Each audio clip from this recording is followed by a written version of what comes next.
ঠিক আছে না কাঁপতে হবে না আটটাছে বলতেছি ওটাই কয় বছর বসছিলাম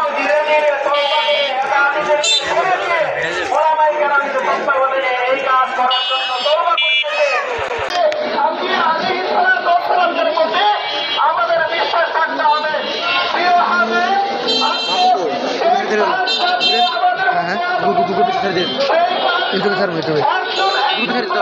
ইউটিউবে দেখেন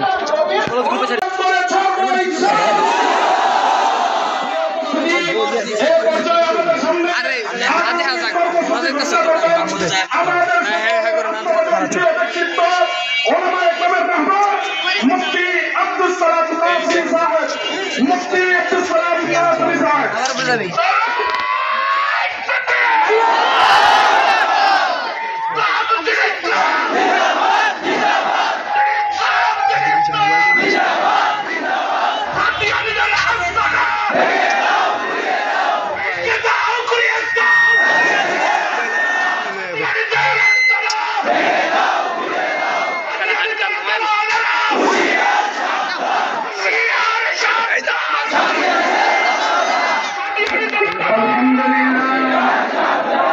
الحمد لله وكفى وسلام على عباده الذين اصطفى أما بعد قال الله تبارك وتعالى في القرآن الكريم واعتصموا بحبل الله جميعا ولا تفرقوا صدق الله العظيم وقال النبي صلى الله عليه وسلم لا تجتمع أمتي على الضلالة أو كما قال النبي صلى الله عليه وسلم সম্মানিত তৌহিদি জনতা আপনারা সকলে অবগত আছেন গত মঙ্গলবার দিবাগত বিশ্ব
সম্মানিত উপস্থিতি, তাদের শিকড় কিন্তু অনেক গভীরে।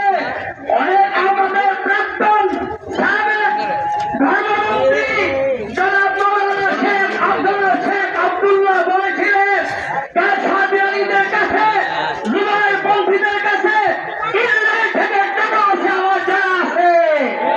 আমরা বলতে চাই, সত্যিকার অর্থেই এদেশের সাত গ্রুপরা নিজেদের টাকায় চলে না, ওরা ইসরায়েলের নাচের পুতুল হয়ে কাজ করছে।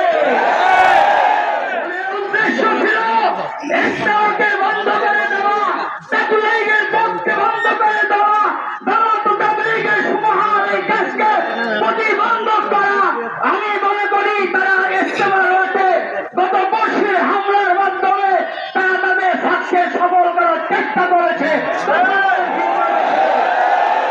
আমাদের স্পষ্ট বক্তব্য হলো, সারা দেশ নিয়ে আমাদের কেন্দ্রীয় কথা বলবেন, ঠিক আছে, কিন্তু এই 43 নং ওয়ার্ডের ক্ষুদ্র পরিষদ থেকে আমরা সমস্ত আলেম উলামা 43 নং ওয়ার্ডের যতগুলি মসজিদ রয়েছে, যতগুলি আলেম উলামা মাদ্রাসার মুহতামিমিন রয়েছেন, তাদের সবার বক্তব্য অভিন্ন।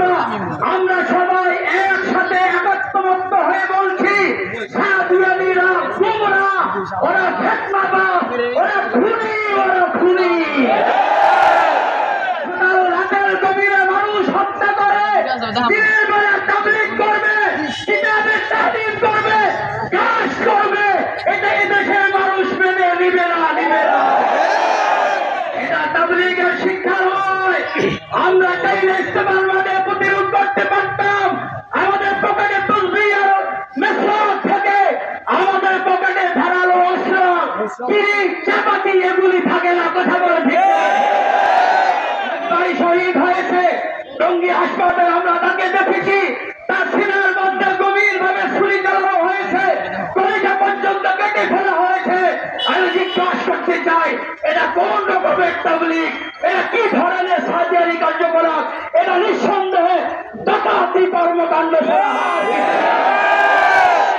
আমরা আমাদের জায়গা থেকে স্পষ্ট বলে দিতে চাই, এই 43 নং ওয়ার্ডের প্রত্যেকটা মসজিদের ইমামের বক্তব্য হলো, আমাদের এই ওয়ার্ডে খুনি, ডাকাত, সাদিয়ানীদের, সাতপন্থীদের তাবলীগ নামে কোনো ফিতনা চলতে দেওয়া হবে না।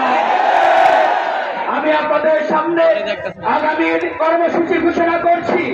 আমাদের ওলামা কেরামের পক্ষ হতে গতকাল রাতে ফকির মার্কেট মসজিদে মোটামুটি আমাদের এই ওয়ার্ডের সকল মসজিদের ইমামদের পক্ষ হতে আলোচনায় এই কর্মসূচি নির্ধারিত হয়েছে।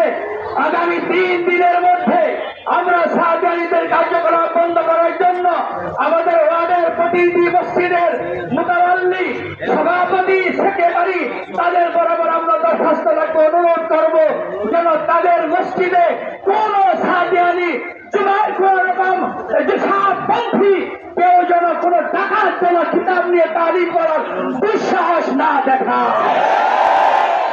দ্বিতীয় কর্মসূচি হবে, আমরা ওলামা কেরামকে নিয়ে সবসময় এই দাবি জানাবো।